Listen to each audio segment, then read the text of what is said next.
2025 NEET exam ഇനി അടുത്ത് വന്നുകൊണ്ടിരിക്കുകയാണ്. മെയ് 4-ാം തീയതി. ഇനി നമുക്ക് മുമ്പിൽ ഏതാനും മണിക്കൂറുകൾ മാത്രമേ ഉള്ളൂ. അപ്പോൾ ഈ എക്സാമിനെ നമ്മൾ സമീപിക്കുമ്പോൾ ശ്രദ്ധിക്കേണ്ട ഏതാനും ചില കാര്യങ്ങൾ മാത്രം ഒന്ന് പറയാൻ വേണ്ടിയിട്ടാണ് ഈ വീഡിയോ.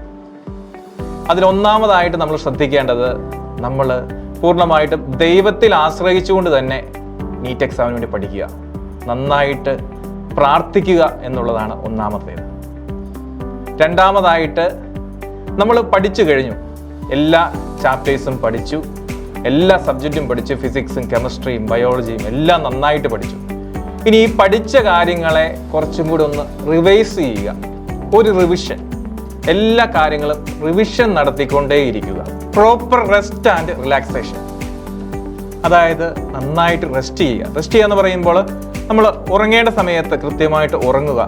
അതുപോലെ തന്നെ കൂടുതൽ സമയം ഉറങ്ങരുത്, ഉറങ്ങേണ്ട സമയം കൃത്യമായിട്ട് ഉറങ്ങി, അല്ലെങ്കിൽ നമ്മൾ പ്രോപ്പറായിട്ട് ഉറങ്ങിയില്ലെങ്കിൽ നമ്മൾ ടയേർഡാകും. അതുകൊണ്ട് കൃത്യമായിട്ട് ഉറങ്ങുക. അതുപോലെ തന്നെ റിലാക്സ് ചെയ്യുക ഇടയ്ക്ക്.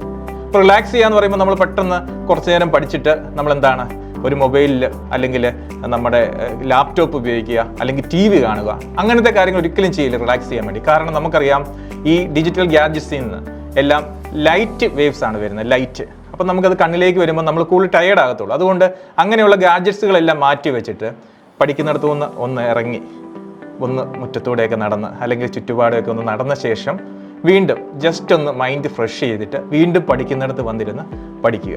മറ്റൊരു പ്രധാന കാര്യമാണ് നമ്മുടെ ആരോഗ്യം. Health is important. അതായത് നമുക്കറിയാം, ഇപ്പോൾ നമുക്കിവിടെ നോക്കിക്കഴിഞ്ഞാൽ കോട്ടയത്തൊക്കെ ആണെങ്കിൽ എല്ലാ ദിവസവും ഉച്ച കഴിഞ്ഞ് മഴയുണ്ട്, ഇടിയുണ്ട്. പക്ഷേ മഴ നനഞ്ഞ് പോയി കഴിയുമ്പോഴത്തേക്കും നമുക്ക് എന്താണ്, പനി പിടിക്കാം. അല്ലെങ്കിൽ ക്ലൈമറ്റ് ഇങ്ങനെ ചേഞ്ച് ചെയ്തുകൊണ്ടിരിക്കുകയാണ്. പകൽ നല്ല ചൂട്, വൈകുന്നേരം തണുപ്പ്, അങ്ങനെ മഴ, അങ്ങനെയുള്ള പല കാര്യങ്ങളുണ്ട്. അപ്പോൾ അങ്ങനെ വരുമ്പോൾ നമുക്ക് പെട്ടെന്ന് അസുഖം വരാനുള്ള സാധ്യതയുണ്ട്. കാരണം നമ്മൾ പഠിച്ചുകൊണ്ടിരിക്കുകയാണ്, ടയേർഡാണ്. അപ്പോൾ ഓട്ടോമാറ്റിക്കായിട്ട് നമുക്ക് അസുഖങ്ങൾ വരും. അപ്പോൾ അതുകൊണ്ട് നമ്മൾ കാലാവസ്ഥ മാറുന്നതിനനുസരിച്ച് നമ്മുടെ ആരോഗ്യത്തെ നമ്മൾ ക്രമീകരിക്കണം. അപ്പോൾ ആരോഗ്യത്തെ ക്രമീകരിക്കുന്നതിന് വേണ്ടിയിട്ട് നമ്മൾ അതിൽ പ്രധാനപ്പെട്ട ഒന്നാണ് നമ്മുടെ ഫുഡ് ക്രമീകരിക്കുക. ആവശ്യമില്ലാതെ ജങ്ക് ഫുഡ്സ് ഒന്നും കഴിക്കാതിരിക്കുക, നമ്മുടെ വീട്ടിലുണ്ടാക്കുന്ന നല്ല ഭക്ഷണങ്ങൾ മാത്രം കഴിക്കുക, പിന്നെ അധികം കഴിക്കാതിരിക്കുക, നമുക്ക് ആവശ്യത്തിന് ഭക്ഷണം കഴിച്ച് നമ്മുടെ ഫുഡ് കൺട്രോൾ ചെയ്യുക. ഇതെല്ലാം നമ്മുടെ ആരോഗ്യത്തെ ഹെൽപ്പ് ചെയ്യും. അപ്പോൾ നല്ലൊരു ആരോഗ്യം ഉണ്ടെങ്കിൽ, നല്ല ആരോഗ്യമാണെങ്കിൽ നമുക്ക് പഠിക്കാൻ പറ്റും. അല്ലെങ്കിൽ നമുക്കറിയാം, ചെറിയൊരു ജലദോഷം വന്നാൽ മതി, നമുക്ക് പഠിക്കാൻ പറ്റത്തില്ല.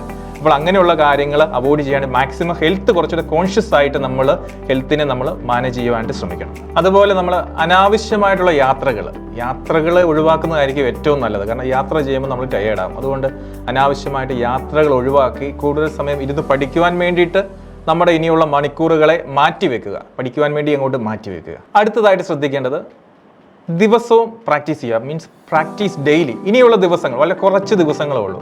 ആ ദിവസങ്ങൾ കൃത്യമായിട്ടും പ്ലാൻ ചെയ്ത് നമ്മൾ പഠിച്ച കാര്യങ്ങളെല്ലാം പ്രാക്ടീസ് ചെയ്തുകൊണ്ടിരിക്കുക. ഒന്ന് പഠിച്ചതായിരിക്കാം, തറവായിട്ട് പഠിച്ചതായിരിക്കാം, പക്ഷേ അതിനെ അവിടെ മാറ്റി വയ്ക്കാതെ വീണ്ടും പ്രാക്ടീസ് ചെയ്തുകൊണ്ടേ ഇരിക്കുക. അങ്ങനെയാകുമ്പോൾ നമുക്ക് എക്സാം ഹാളിൽ അത് നമ്മളെ വളരെയധികം ഹെൽപ്പ് ചെയ്യും. അതായത് പഠനത്തിലേക്ക് വരുമ്പം നമ്മൾ ഇനി മുഴുവൻ എടുത്ത് പഠിക്കാൻ പോകാതെ നമ്മൾ അതിൻ്റെ അകത്ത് നമ്മൾ ഓൾറെഡി നിങ്ങളോട് പറഞ്ഞിട്ടുണ്ട്, ഷോർട്ട് നോട്ട് ഉണ്ടാക്കണം, നമ്മളങ്ങനെ പഠിക്കാൻ വേണ്ടി അറേഞ്ച് ചെയ്യണമെന്നൊക്കെ പറഞ്ഞു തന്നിട്ടുണ്ട്. അതുപോലെ ഇനി ചെയ്യേണ്ട കാര്യം എന്ന് പറഞ്ഞാൽ, നമ്മൾ ഇമ്പോർട്ടൻ്റ് ആയിട്ടുള്ള ഫോർമുലാസ്, ഉദാഹരണം ഫിസിക്സിൻ്റെ കാര്യം എടുക്കുകയാണെങ്കിൽ നമുക്കറിയാം ഇഷ്ടംപോലെ ഫോർമുലാസ് ഉണ്ട്, അല്ലെങ്കിൽ കെമിസ്ട്രി. അപ്പോൾ ആ ഫോർമുലാസ് എല്ലാം കൃത്യമായിട്ടും എഴുതി വെച്ചിരിക്കുന്നത്, അല്ലെങ്കിൽ ഇമ്പോർട്ടൻ്റ് ആയിട്ട് വെച്ചിട്ടുണ്ട്. അപ്പോൾ അത് മാത്രം കോൺസെൻട്രേറ്റ് ചെയ്യുക. അതുപോലെ തന്നെ ഡയഗ്രംസ്, ഗ്രാഫുകൾ, അതൊക്കെ ഒന്നുകൂടെ എടുത്ത് നമ്മളിങ്ങനെ വീണ്ടും മറിച്ചുകൊണ്ടിരിക്കുക. കാരണം അത് നമ്മുടെ മെമ്മറിയിലേക്ക് ഓട്ടോമാറ്റിക്കായിട്ട് ആ ഇമേജസ് എല്ലാം വരും. അപ്പോൾ തീർച്ചയായിട്ടും നമ്മുടെ മെമ്മറി കിടക്കുന്ന ആ ഇമേജസുമായിട്ട് കണക്ട് ചെയ്ത് നമുക്ക് ഓർമ്മയിലേക്ക് അത് വീണ്ടും കൊണ്ടുവരാനായിട്ട് പറ്റും. അതുപോലെ മക്കളെ ശ്രദ്ധിക്കേണ്ട ഒരു ഏറ്റവും പ്രധാനപ്പെട്ട ഒരു കാര്യമാണ്, ഇനിയുള്ള ദിവസങ്ങളിൽ പുതിയതായിട്ട് ഒന്നും പഠിക്കാൻ പോകരുത്. അല്ലെങ്കിൽ എനിക്ക് കുറച്ചുകൂടെ പഠിക്കാനുണ്ട്, എന്നാൽ അത് പഠിച്ചിട്ട് ബാക്കി ഓൾറെഡി പഠിച്ചു കഴിഞ്ഞതാണല്ലോ, ഇനി പുതിയത് കുറച്ച് പഠിച്ചിട്ട് അതിനുശേഷം പഠിക്കാവുന്നോർത്ത് പോകരുത്. ഇനി പുതിയതായിട്ടൊന്നും പഠിക്കരുത്. പഠിച്ച കാര്യങ്ങളെ വീണ്ടും പഠിച്ചുകൊണ്ടിരിക്കുക. പുതിയതായിട്ട് പഠിക്കാൻ പോയി കഴിയുമ്പോൾ നമുക്ക് സമയം വീണ്ടും പോകും. അപ്പോൾ നമുക്ക് റിവിഷൻ, നമ്മൾ പഠിച്ച കാര്യങ്ങൾ നമ്മുടെ കയ്യിൽ നിന്ന് വിട്ടുപോകാനുള്ള സാധ്യതയുണ്ട്. മറ്റൊരു കാര്യം എന്നുള്ളത്, make your stronger section stronger എന്ന് വെച്ചാൽ, ഉദാഹരണം ഫിസിക്സിൽ ലോസ് ഓഫ് മോഷൻ എനിക്ക് നന്നായിട്ട് തറവായിട്ട് അറിയാവുന്ന ഒരു ടോപ്പിക്കാണ് എന്നും പറഞ്ഞ് അത് പിന്നെ നോക്കാതിരിക്കരുത്. അതിനെ വീണ്ടും പഠിച്ച് ഉറപ്പായിട്ടും അതിൽ നിന്ന് ഏത് ക്വസ്റ്റ്യൻ വന്നാലും ആൻസർ ചെയ്യാവുന്ന രീതിയിൽ നമ്മൾ പവർഫുൾ ആക്കണം, സ്ട്രോങ്ങർ ആക്കണം. അതിന് വേണ്ടിയിട്ട് അതിനെ കുറച്ചുകൂടെ വർക്ക് ചെയ്യാനായിട്ട് ശ്രമിക്കണം. അതുപോലെ ശ്രദ്ധിക്കേണ്ട ഒരു കാര്യമാണ് ക്ലിയർ യുവർ ഡൗട്ട്സ്. നമുക്ക് ഓൾറെഡി പഠിപ്പിച്ചുകൊണ്ടിരുന്നപ്പോൾ സംശയം ഉണ്ടായിരുന്നു. അപ്പോൾ നമ്മൾ ഡൗട്ട് ക്ലിയറൻസ് സെക്ഷനിലൂടെ എല്ലാം നമ്മൾ ക്ലിയർ ചെയ്തതാണ്. എങ്കിലും പിന്നെയും അടുത്ത പ്രാവശ്യം വായിക്കുമ്പോൾ ചിലപ്പോഴൊക്കെ ആണെങ്കിൽ ചില കാര്യങ്ങളിൽ ഡൗട്ട്സ് വരാം. പ്രത്യേകിച്ച് ഈ ദിവസങ്ങളിൽ പഠിക്കുമ്പോൾ ഡൗട്ട്സ് എന്തെങ്കിലും ഉണ്ടെങ്കിൽ നിങ്ങൾ നിങ്ങളുടെ ടീച്ചേഴ്സിനെ കോൺടാക്റ്റ് ചെയ്യുക, അവരോട് ചോദിക്കുക. ചെറിയ കാര്യങ്ങളാണെങ്കിലും അത് ഡൗട്ട്സ് ആയിട്ട് മനസ്സിൽ വെച്ചുകൊണ്ട് നിങ്ങൾ മറ്റു കാര്യങ്ങൾ പഠിക്കരുത്.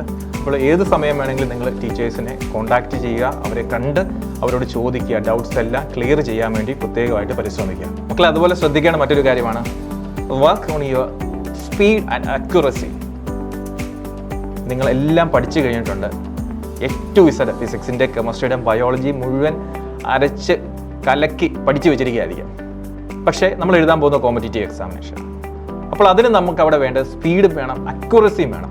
നമുക്ക് 720 മേടിക്കണമെങ്കിൽ നമ്മൾ അക്യുറസി 100% ആയിരിക്കണം.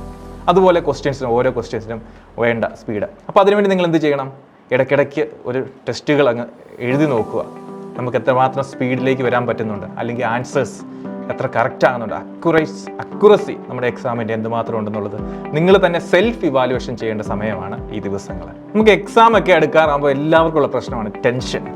പലപ്പോഴും പല എക്സാമിനും നമുക്ക് മാർക്ക് കുറഞ്ഞു പോകുന്ന പഠിക്കാഞ്ഞിട്ടല്ല, നമ്മൾ ആവശ്യമില്ലാതെ ടെൻഷൻ അടിച്ചിട്ടാണ്. അപ്പോൾ നമ്മൾ ടെൻഷൻ ഒഴിവാക്കാൻ വേണ്ടി പരിശ്രമിക്കുക. അതിന് പറ്റുന്ന ഒരു കാര്യമാണ് നമ്മൾ കോൺഫിഡൻ്റ് ആവുക. നമ്മൾ 720 എടുക്കും എന്നുള്ളൊരു കോൺഫിഡൻസ്. അപ്പോൾ അതിനുള്ള ഞാൻ പഠിച്ചിട്ടുണ്ട്, പക്ഷേ എനിക്ക് പറ്റും. എന്നാൽ ചിലപ്പോഴൊക്കെ ആണെങ്കിലും ചില ആൾക്കാർ പറയും, ഇതിങ്ങനെയൊന്നും പഠിച്ചിട്ട് കാര്യമില്ല, ഇത്രയൊക്കെ കിട്ടത്തുള്ളൂ. അപ്പോൾ അവരോടൊക്കെ തൽക്കാലത്തേക്കിനൊന്ന് റെസ്റ്റ് എടുക്കാൻ പറയും. എന്നിട്ട് നമുക്ക് 100% കോൺഫിഡൻസ് ഉണ്ടായിരിക്കണം, ഞാൻ ഉദ്ദേശിക്കുന്ന മാർക്ക് കിട്ടുമെന്ന്. അപ്പോൾ നമുക്ക് അവിടെ ടെൻഷന് റോളില്ല. അതുകൊണ്ട് ടെൻഷൻ മാക്സിമം ഒഴിവാക്കിയിട്ട് സീറോ ടെൻഷനും 100% കോൺഫിഡൻസും, അതാണ് നമുക്ക് വേണ്ടത്. 0 ടെൻഷൻ, 100% കോൺഫിഡൻസ്. ഒരു പോസിറ്റീവ് മൈൻഡ് സെറ്റ് മെയിൻറ്റെയിൻ ചെയ്യണം. നമുക്കറിയാം നമ്മുടെ മനസ്സാണ് നമ്മളെ നിയന്ത്രിക്കുന്നത്. അപ്പോൾ നമ്മുടെ മനസ്സ് നമ്മളെ കൺട്രോൾ ചെയ്യും. അപ്പോൾ ആ മനസ്സിനെ നമ്മളെപ്പോഴും ഒരു പോസിറ്റീവ് മൈൻഡ് സെറ്റിലേക്ക് കൊണ്ടുവരണം. നെഗറ്റീവായിട്ടുള്ള കാര്യങ്ങളെല്ലാം കംപ്ലീറ്റ് ആയിട്ട് അവോയ്ഡ് ചെയ്യണം. ഇനിയുള്ള മണിക്കൂറുകൾ മെയ് 4 തീയതി വരെ നമ്മുടെ മനസ്സിൽ ഒന്നുമില്ല നെഗറ്റീവായിട്ട്, എല്ലാം പോസിറ്റീവാണ്. കാരണം നമ്മുടെ മനസ്സിൽ സ്വപ്നം എന്ന് പറയുന്നത് ഏതെങ്കിലും ഒരു മെഡിക്കൽ കോളേജിൽ പഠിക്കുക, അതിനുശേഷം ഒരു ഡോക്ടർ ആവുക, അല്ലെങ്കിൽ ഡോക്ടറായിട്ട് സേവനം ചെയ്യുക എന്നുള്ളതാണ്. അത് മാത്രമായിരിക്കണം നിങ്ങളുടെ മനസ്സിൽ.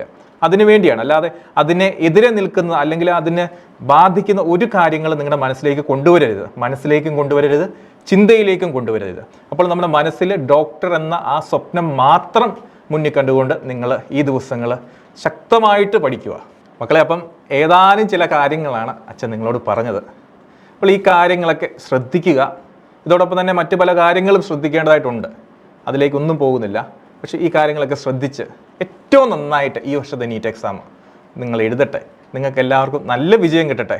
നന്നായിട്ട് പഠിക്കുക. അവസാനമായിട്ട് വീണ്ടും പറയുകയാണ്, നന്നായിട്ട് പഠിക്കുക. നന്നായിട്ട് പഠിച്ചു കഴിഞ്ഞാൽ തീർച്ചയായിട്ടും നിങ്ങൾക്ക് റിസൾട്ട് കിട്ടും. പഠിച്ച കാര്യങ്ങളെ കൂടുതൽ റിവൈസ് ചെയ്ത് ബെസ്റ്റ് റിസൾട്ട് ഈ നീറ്റ് എക്സാമിന്. എൻ്റെ ആഗ്രഹം ഇതാണ്, എല്ലാവർക്കും 720 കിട്ടട്ടെ. അതത്രയും നല്ലതാണ്. അപ്പം നിങ്ങൾ അതിനുവേണ്ടി നന്നായിട്ട് പഠിക്കട്ടെ. പ്രാർത്ഥിക്കുക. നന്ദി.